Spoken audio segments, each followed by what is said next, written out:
ఈ సంవత్సరము మనకు ముఖ్యంగా ఈ వానాకాలంలో మొదటిసారిగా బాగుందని చెప్పొచ్చు. అంటే నేను గత 10 సంవత్సరాలుగా మొక్కజొన్నని చూడడం జరుగుతుంది. మొదటిసారిగా సాధారణం కంటే కూడా దాదాపు 1,00,000 ఎకరాలు మొక్కజొన్న అధికంగా సాగు చేయడం జరుగుతుంది. దాదాపుగా 120% అంటాము. అండ్ మొదటిసారిగా దాదాపుగా మొక్కజొన్న అంతా కూడా కొంతవరకు అంటే 1, 2 తప్పిస్తే రైతుల దగ్గర చాలా వరకు కొంతవరకు బాగానే ఉంది. సో మన దేశంలో అలాగే ఉంది. అట్లాగే మన రాష్ట్రంలో కూడా మొక్కజొన్న ఈసారి కొంతవరకు బాగుంది. బాగా అంటే చరిత్ర అంటే తెలంగాణలో మొదటిసారిగా 1,00,000 ఎకరాలు అధికంగా సాగు చేయడం జరుగుతుంది.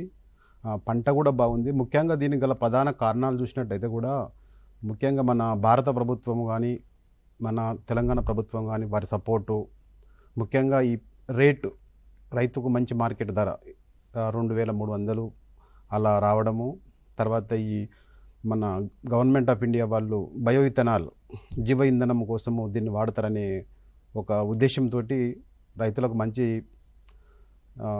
రేట్ రావడం వల్ల కూడా చాలా వరకు కాటన్కు కొంత తగ్గి మొక్కజొన్న సైడ్కి వచ్చి సాగు చేయడం జరుగుతుంది.